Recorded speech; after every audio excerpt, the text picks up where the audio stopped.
Everybody, it's KL and welcome to The Chaos. This is a public service announcement asking you to actually use your brain. Stop and think. Stop and think about the things that you do every day before you do them, before the words that you say, before the actions that you make. I wasn't going to make a video like this. I really wasn't, but I had to. I would like to talk about people kind of like myself. And I say kind of like myself because, well, there are people out there that call themselves social media pastors. And now I'm not saying that they're all bad, but there are some that you need to be aware of. You need to be wary of them, and you need to check them out before you start following them like die hard.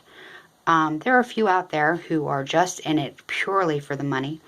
I don't think that they have a belief in God or Jesus. They're pure con men, and they feed off the terror of others, and that's how they make their money. I'm not going to go into a full-on blast name out type deal, but I would just kind of like you to look at who you're following before you do so. Look at what they stand for, and look at what they're benefiting from, what they're asking of you, and what they're asking you to do. You know, we can become persuaded quite easily by these people because they can talk fast, they're charismatic, they have a lot of followers already, maybe by the time we see them, and, the message kind of seems good, but maybe the driving force behind it isn't. So, I kind of wanted to talk about the fact that I went to church on Sunday, which doesn't happen very often because I'm kind of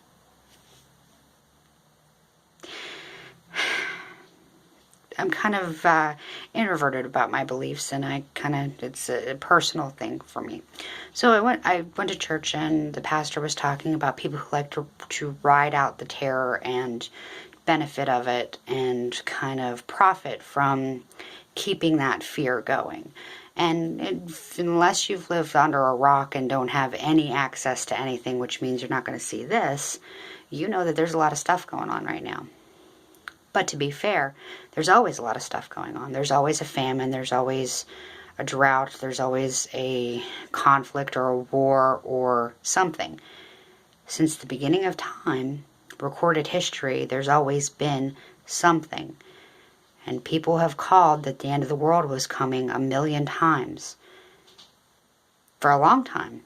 A bunch of times. I mean, in my lifetime, if I can count the times that how many times somebody said the world was going to end, or the end was near, or whatever, or it's going to be World War III, or it's been too many times.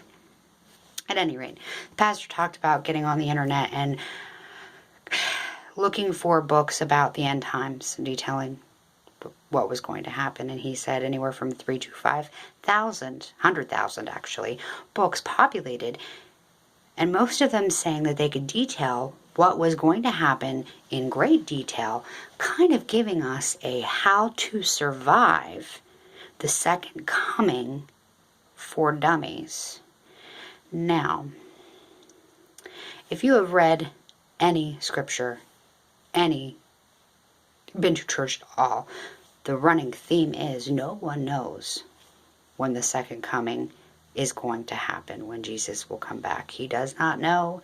The angels do not know. Nobody knows. God doesn't even know. It's going to be like, okay, well, it's going to be today. That's the theme. Nobody knows when it's going to happen. And there's a lot of people who are feeding off the fear of the current events and saying, oh, the end is near, the time is near, you need to do this, you need to do that. And for only $29.95 or $50 or $100 or everything that you have in your bank, I can make sure that you are saved. That is not how it works. Please, that is not how it works. You are being taken. And anybody who will sit there and preach to you to incite violence, or to incite hate or separation, or, hey, we're us, and we should be against them. You know that's not right either. You know it isn't right. You know it in your heart. It's what you've been, it goes against everything you've been taught. So I guess what I'm kind of saying is search out these people before you start hardcore following them. Do your research. Make sure You know, they're not living in mansions and living off of, you know, everything that you're giving them and not living the life they're telling you to live. Now, nothing against people who work hard and work for the things that they want in life, but if you're their all day sucker, maybe you should change what you're doing. You know, follow them if you wish, but know what you're getting yourself into. Make sure they're the real thing. Make sure they're actually living the life that you're trying to, you know, go for. Live like him, love like him. And like we've covered before, I'm certainly not the one to be telling anybody, you know, that I'm perfect. I'm not. Neither are you, neither are they. But don't put them up on the pedestal, because they don't belong there. If you are scared, you need somebody to talk to or talk about the fact that these things are frightening, instead of turning to your social media, these people who are glitzy and glamoury, and they wear fancy watches and spend way too much on dinner, and they just are looking for fast catchphrases and charismatic quips, go to your church. Go to your preacher, pastor, priest, padre, whatever you have. Tell them about your fears. Talk to them. Maybe if you work out your fears, you won't be afraid anymore. But go to people who actually live what they're preaching, not trying to get a payday. Alright guys, that's my time. Just kind of wanted to cover that because it's all over the place. So I will catch you later. Be good.